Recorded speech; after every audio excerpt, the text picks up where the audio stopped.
Wakazi wa wadi ya Ngong walikusanyika hivi leo kushiriki katika mikutano ya ushirikishwaji wa umma iliyolenga kukusanya maono kuhusu bajeti inayopendekezwa ya kaunti ya Kajiado wa mwaka wa kifedha wa 2025-2026. Mikutano hiyo iliwapa wananchi fursa ya kuelezea vipaumbele vyao, changamoto wanazokumbana nazo pamoja na mapendekezo yao kuhusu maeneo muhimu ya maendeleo kama vile miundombinu, afya, elimu na mengineo. Wakazi hao walisema wamekubaliana na makadirio hayo ya bajeti, wakiongeza kuwa utekelezaji wake utafaa kwa maendeleo ya jamii. Kila bajeti ambayo tumeisoma sasa leo, kile tumepitisha iharakishwe iwezekanavyo na isikose kama miaka ingine namna tunavyokosa.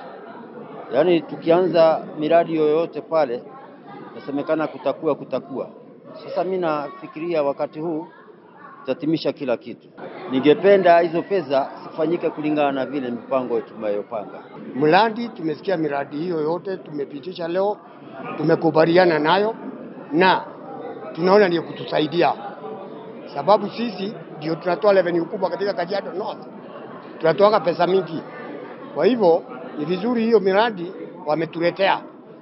Tumesecond na tukasema waendelee na wasifanye kama vile wanafanyaga zamani, sababu mradi tunapitisha alafu baadaye hakuna kitu inafanyika.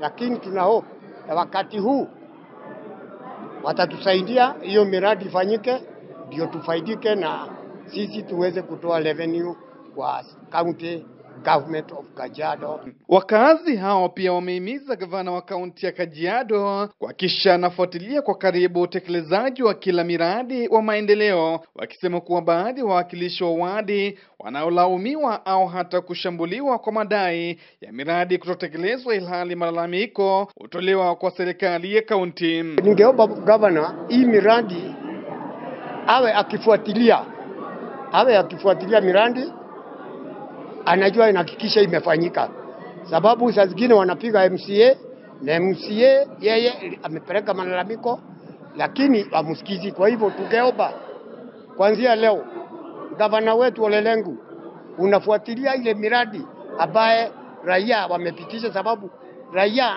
kama wamekosa mtu mwingine kumwongeleshea kusaidia yeye ni nani? Mwakilishi wa wadi ya Ngong Biriri Mwaura amesema kuwa lengo kuu la mikutano ya ushirikishwaji wa umma ni kuhakikisha kwamba bajeti ya mwaka wa kifedha wa 2025-2026 inatokana na maono ya wananchi na inakidhi mahitaji halisi ya jamii. Leo hii tulikuwa tumesema ya kwamba kama waheshimiwa na pia kama wananchi tunataka bajeti yetu ikuwe ni people oriented.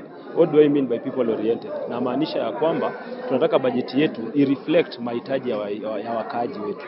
Tuangalie ya kwamba kama ni service delivery tumewekea pesa ya kufanya hizo services, kama ni projects tumewekea pesa ya kufanya maendeleo, na hata kama pia ni wafanyakazi wetu wapate pesa ya kulipwa mshahara yao. Na hiyo ndio tunataka tuangalie, isikuwe ni ile budget yenye tunapitishaga yenye imeweka tu ni vitu za ofisi, kama ni makaratasi za ofisi, makalamu ambazo hazigusi maisha za wananchi. Mwakilishi huyo wa wadi ya Ngong ameongeza kuwa bajeti iko mikononi mwa wawakilishi wa wadi, na kwa hivyo ni muhimu kwao kuja kwa pamoja kwa kauli moja ili kushinikiza kuongezwa kwa bajeti hiyo kutoka shilingi milioni 30 ili iweze kukidhi mahitaji yanayoongezeka ya wananchi. Budget iko kwa mikono ya MCAs. Ni a matter of us just coming together as MCAs and we decide that we need to up the amount from 30 million to a higher amount. Why am I saying that? 30 million, it has proven to be a very minute amount where we cannot even cater for all our needs.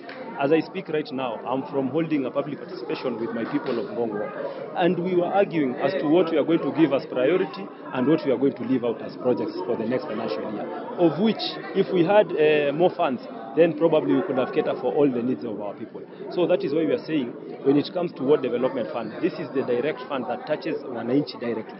Kutoka eneo la Embulbul, jina langu ni Kevin Kitany.